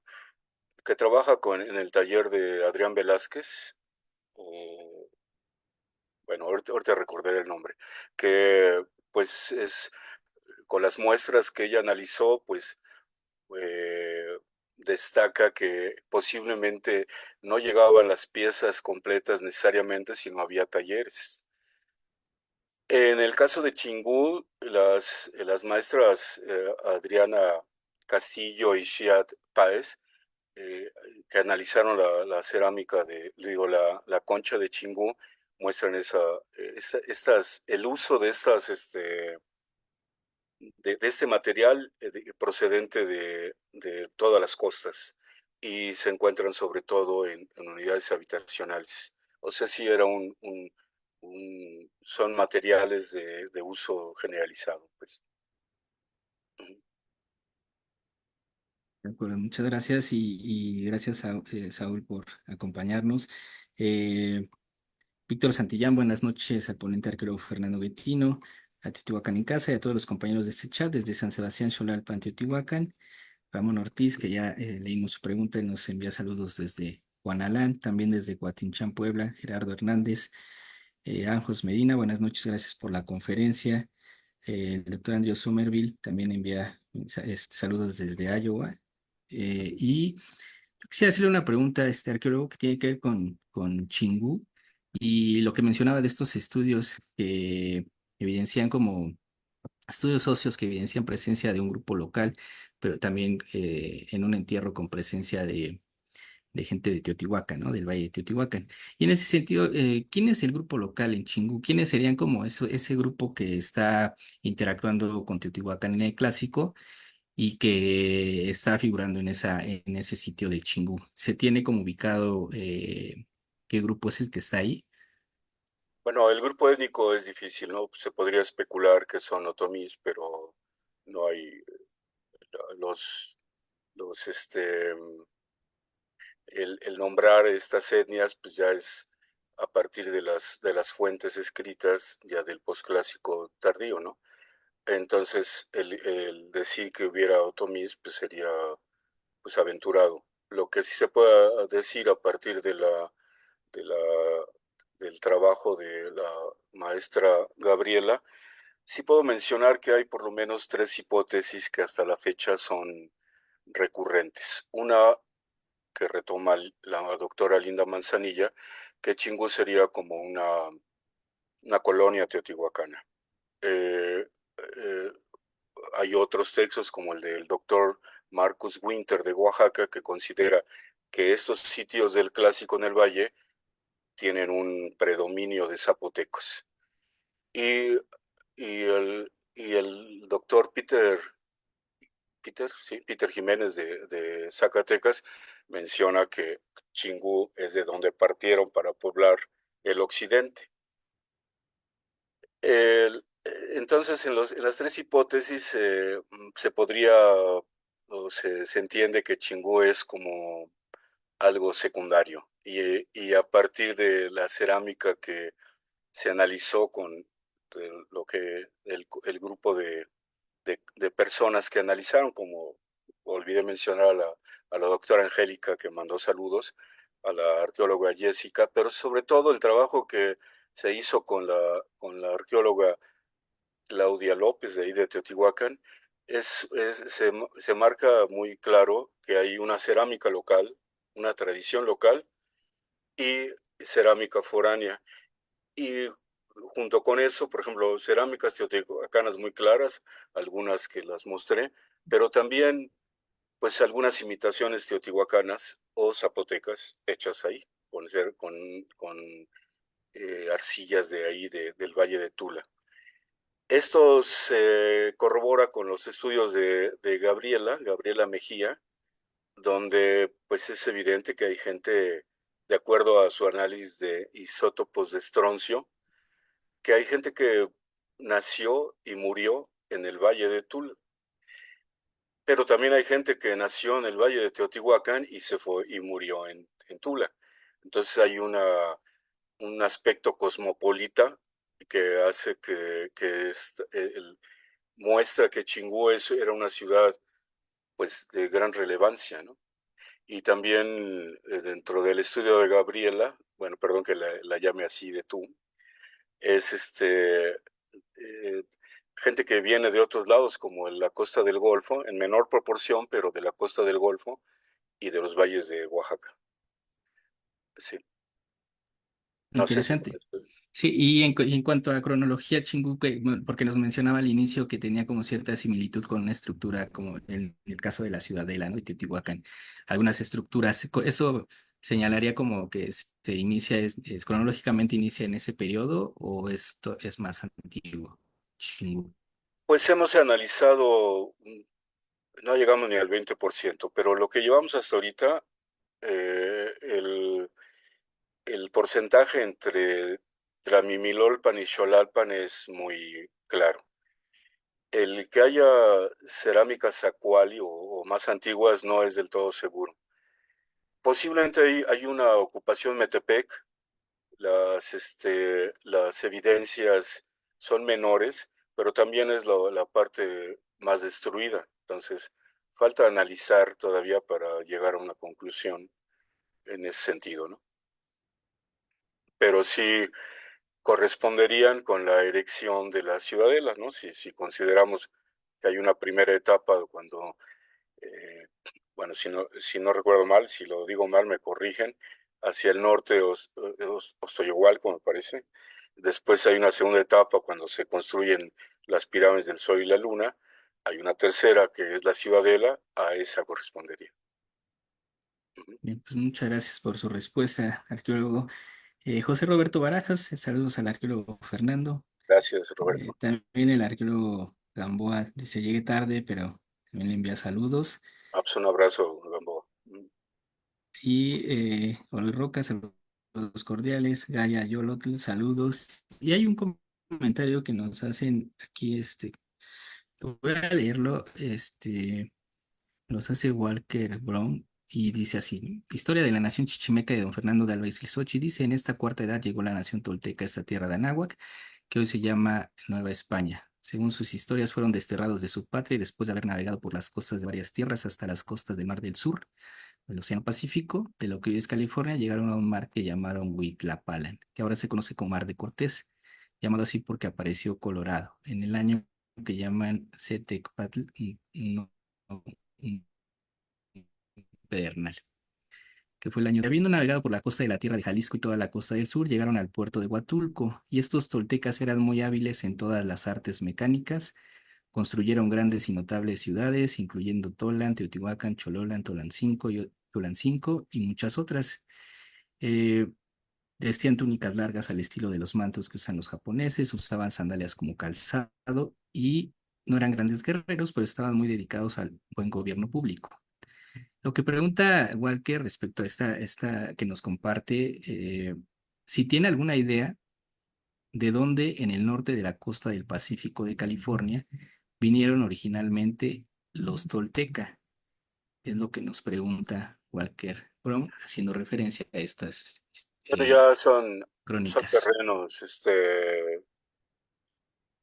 que como arqueólogo, pues, difícil de abordar porque el dato etnohistórico tiene un método para llegar a conclusiones y el método arqueológico es diferente. Pero haciendo analogías, por ejemplo, con lo que dice arqueológicamente hacia la costa, hacia el occidente, pues sí es evidente, por ejemplo, en la arquitectura, como le mencioné, sobre todo habrá más sitios, pero los más significativos son Ixtlán del Río en Nayarit y el Chanal en Colima, donde su arquitectura es muy similar. Con la cerámica no lo es tanto, pero sí hay evidencias, por ejemplo, de las figurillas Mazapa, y también de cerámica plummet que se ha encontrado entre Colima, en las costas de Colima, Michoacán. Es muy claro. Y todas estas, más al norte de Nayarit, pues no sabría. Arqueológicamente no sé, no tengo información. Considerando los terrenos de la etnohistoria, pues hay que meterse y los arqueólogos de repente nada más nos asomamos tantito, ¿no? Eh, pero pues, pues las fuentes etnohistóricas pues, tienen su complejidad, ¿no? Ver el discurso tanto de la fuente indígena como del que pues, lo está recopilando y lo anuncian, como es el caso de Ixtlilxóchitl, ¿no? La población indígena del Valle de Tula, pues sí eh, es un conglomerado, una población que se está moviendo a través del tiempo y pues de acuerdo a los datos arqueológicos, están proyectados en tres momentos muy significativos, ¿no? El Estado teotihuacano, el Estado tolteca y la Triple Alianza, ¿no?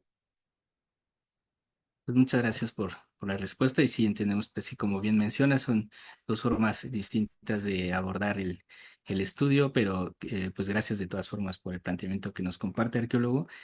Octavio, nos dice en qué tiempo se empiezan a registrarse las primeras llegadas de gente del norponiente. La gente de Tula Chico presenciaron las llegadas iniciales de gente que venía de esa región norponiente. El indicador principal, pues, es la cerámica, ¿no? Y la cerámica, como ya lo menciona, es local y llega sobre todo de Teotihuacán. Hay algunas cerámicas que posiblemente sean de Michoacán, pero todavía no estamos tan seguros que así sea. Hay una, hay una vasija en particular, una vasija efigie, que al compararla con vasijas efigie del occidente, tiene cierta similitud, pero más diferencias. Entonces, es ambiguo, pero ya en el epiclásico sí es muy evidente que llega de occidente. No sé qué tan lejos, pero sí en la proximidad entre lo que actualmente es Querétaro, Guanajuato, el occidente del estado de Hidalgo, ¿no? Y en esos grupos también tienen la misma dificultad que nos comentaba de identificar como el grupo étnico que viene de Occidente, también está en la misma situación de no tenerlo como muy claro, o si ya hay como algunos elementos que pudieran mencionar algún grupo étnico en concreto. Ujú. Bueno, se podría separar lo que se diga en dos o tres eh, panoramas. Uno es el dato duro, que es el dato registrado, y el otro sería como las hipótesis, ¿no? O las apreciaciones que a lo mejor no llegan a ser hipótesis. En el dato duro, pues sí son cerámicas que muestran que llegan de Occidente, pero si agregamos otros materiales en Tula, como la turquesa, que llega del norponiente, o las conchas, sobre todo la concha Spondylus, que llega del Pacífico, pues sí nos muestran que hay unas rutas, ¿no? Hay un artículo que, bueno, se, similar al que se hizo alguna vez de las rutas de distribución de de la turquesa. Hay un artículo de la revista Arqueología Mexicana, no recuerdo, pero si lo buscan por los autores, Adrián Velázquez y Adriana Castillo, sí plantean hipotéticamente las rutas de abasto de la de las conchas Spondylus. Entonces, si hay conchas que vienen del Pacífico, hay turquesa que viene de Zacatecas, pues no llegaron solas, ¿no? Entonces hay una migración. Faltaría ver con estos estudios de isótopos si hay personas o personajes que pudieran aseverarse que vienen de regiones lejanas, ¿no?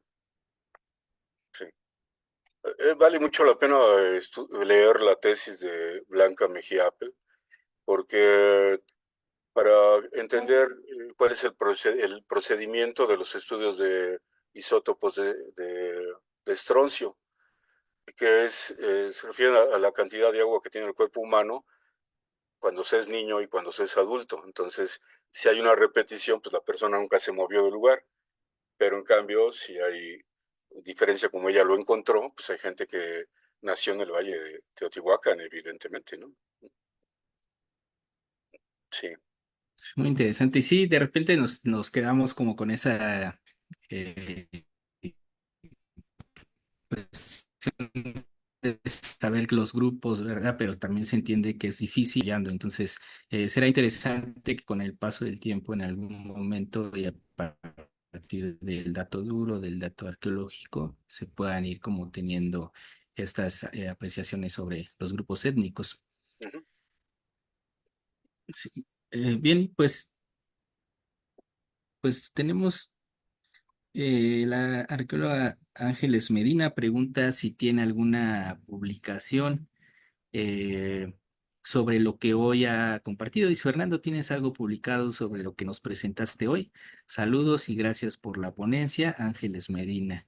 Es lo que le Bueno, eh,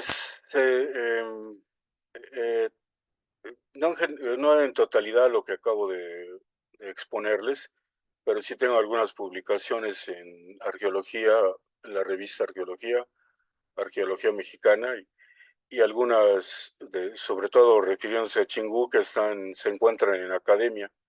Son publicaciones que con distintos colaboradores en el Congreso Anual de la Mujer en la Ciencia. Hemos expuesto ahí varias cosas de Chingú. Y pues sí, si se meten en la academia, pues ahí pueden encontrar.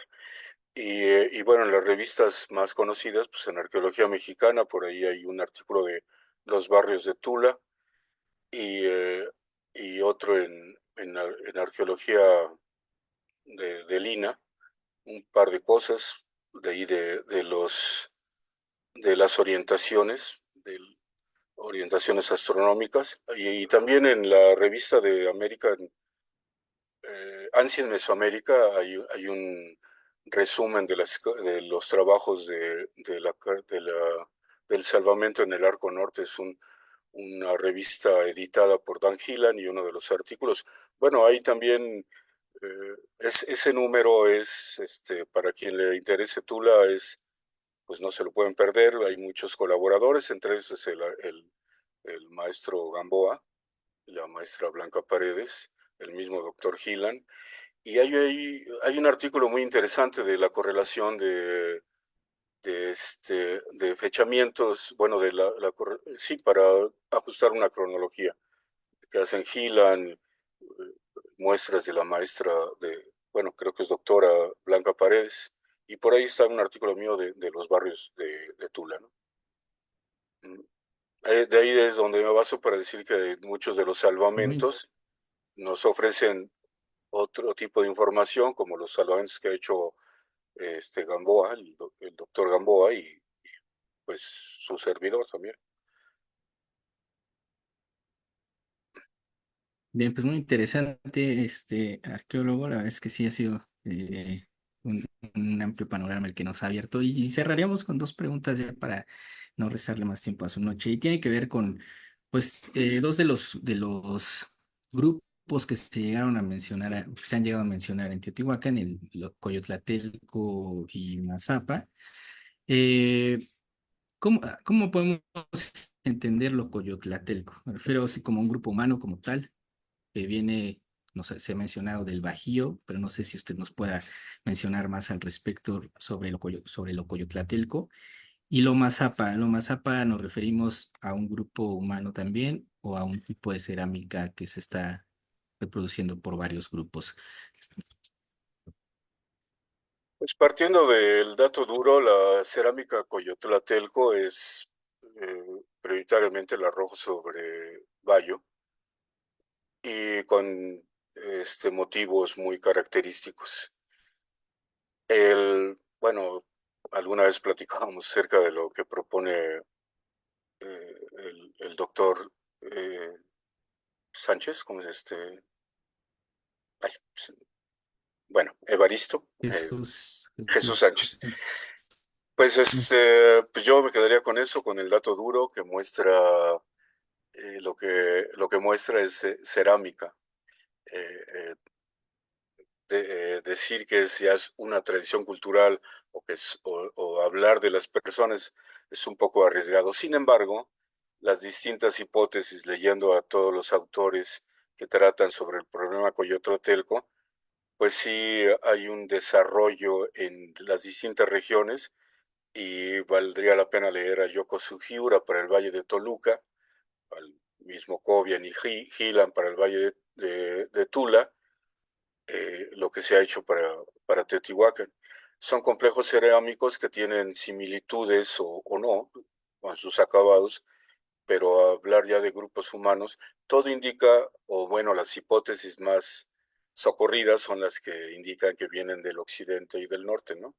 Hablar de occidente y del norte sería, es lo que quise decir, si vemos el Valle de Tula y lo que en la proximidad al norte, en el Valle del Mezquital, lo que han hecho eh, Fernando López y Patricia Fournier, pues hay una relación con la inmediatez, que sería lo que actualmente es el territorio de Querétaro, que es San Juan del Río.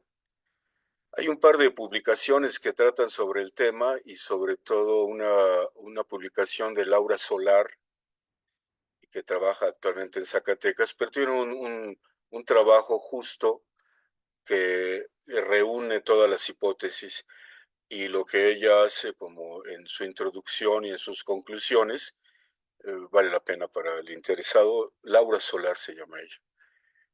En el caso de Mazapa, pues sería un poco lo mismo, siguiendo las inquietudes de los especialistas, son dos preguntas.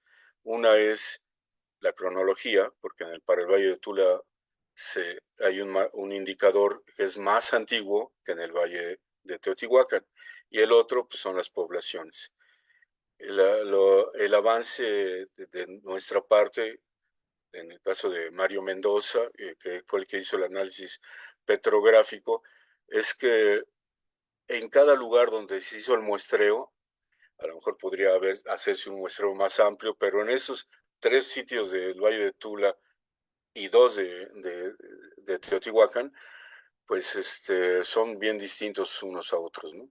La composición, difícil saber si es un grupo hegemónico el que llega, ¿no?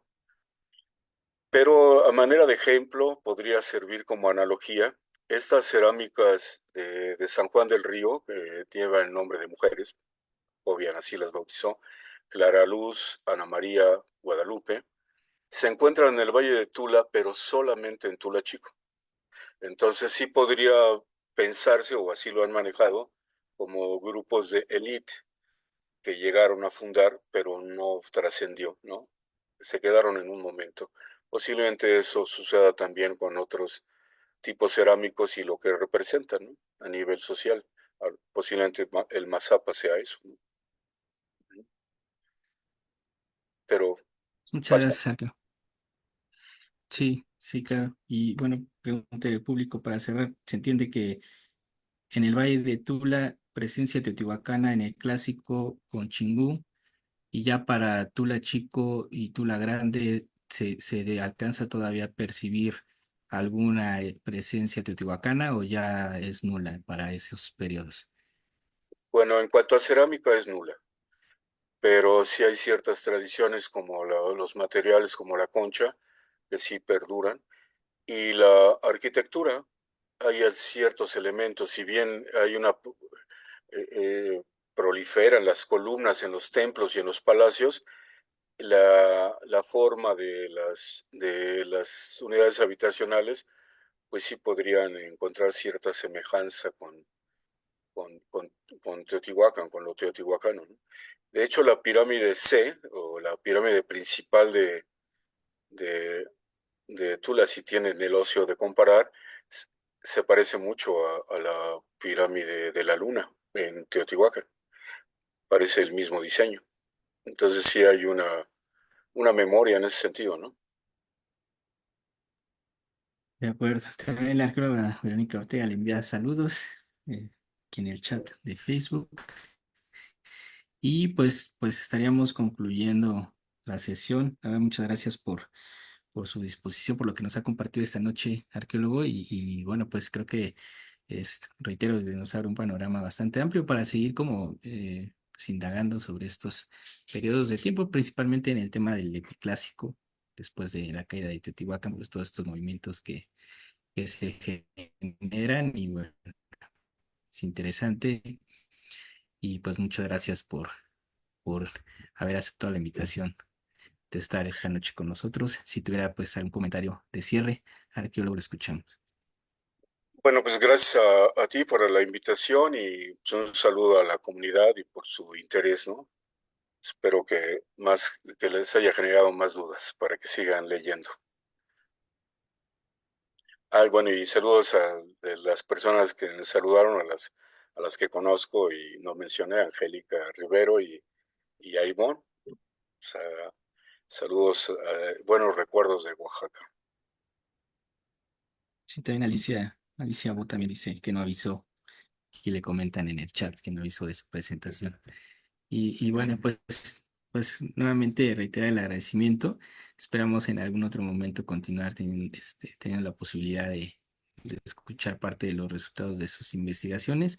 Y por lo pronto, pues damos por concluida esta sesión, agradeciendo también a las personas que estuvieron acompañándonos en la transmisión. Recordarles que esta transmisión se queda en Facebook para las consultas posteriores